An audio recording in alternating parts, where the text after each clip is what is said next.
Welcome to this lecture on designing internal control systems.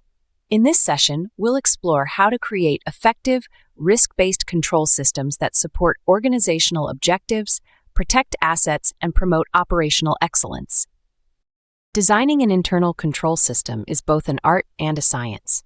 It requires understanding the organization's goals, assessing its risks, and designing processes that ensure integrity, accuracy, and compliance.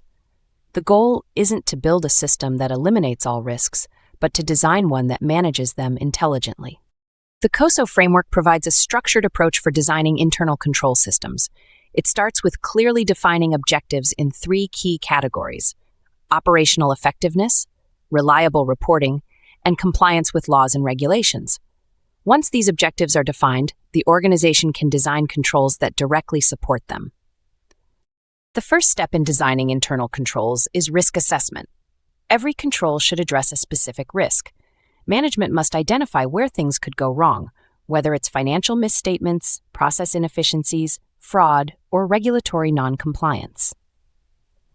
Each identified risk should then be evaluated based on its likelihood and potential impact. This helps prioritize where controls are most needed. The second step is determining control activities, the actual policies, procedures, and actions that mitigate risks. Controls can be preventive, detective, or corrective. Preventive controls stop problems before they occur, like requiring approval for payments. Detective controls identify issues after they happen, such as account reconciliations. Corrective controls address and fix problems once identified. A balanced control system includes all three types. The third step is assigning responsibility and authority.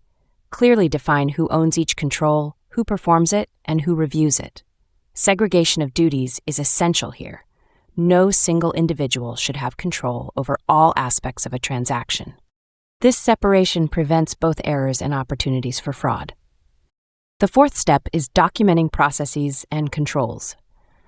Documentation provides clarity, consistency, and accountability. It includes policies, flowcharts, checklists, and control matrices that describe how each control operates. Well-documented systems are easier to train, audit, and improve. The fifth step is integrating technology. Modern organizations rely heavily on automated systems for efficiency and precision. Technology can enforce controls automatically, for example, restricting access to sensitive data, validating transactions, or generating audit trails. However, automation should complement human oversight, not replace it entirely. The sixth step is communication and training. Controls are only effective when employees understand their purpose and how to follow them. Regular training ensures that everyone, from entry-level staff to executives, knows their roles in maintaining control integrity. A culture of accountability and ethics transforms controls from a checklist into a shared responsibility. The seventh step is testing and monitoring. After implementation, controls must be evaluated regularly to ensure they are functioning as intended. Internal audits, self-assessments, and automated reports can identify weaknesses and suggest improvements. Monitoring transforms control systems into living mechanisms that evolve with the organization. It's also essential to design controls with cost-effectiveness in mind. Each control carries a cost, in time, effort, or resources. The objective is to find the right balance between the cost of control and the risk it mitigates.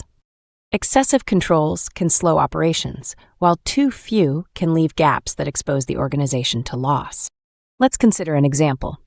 Imagine a manufacturing company facing risks in its procurement process. After assessing risks such as unauthorized purchases and overpayment to suppliers, management designs preventive controls like approval hierarchies, automated purchase order matching, and periodic vendor audits. Detective controls include reviewing exception reports and analyzing spending patterns. Together, these measures ensure accountability and accuracy. Designing an effective control system also requires alignment with the organization's strategy. Controls should not operate in isolation. They should support business objectives and enable performance. A system that overemphasizes control can hinder innovation. One that ignores control invites chaos. The best designs strike a balance between control and agility. Finally, effective control design depends on leadership commitment. tone at the top sets expectations for integrity, transparency, and responsibility. When leaders actively support the control framework, employees are more likely to respect and follow it. To summarize, designing an internal control system involves 7 key steps: assessing risk, defining control activities, assigning responsibility, documenting processes, integrating technology, training employees, and continuously monitoring performance. The result is a dynamic system that not only prevents problems but also enhances decision-making and efficiency. In our next lecture, we'll explore real-world examples through case studies that illustrate how organizations design, implement, and refine internal control systems to achieve lasting success. Thank you for joining me in this session on designing internal control systems.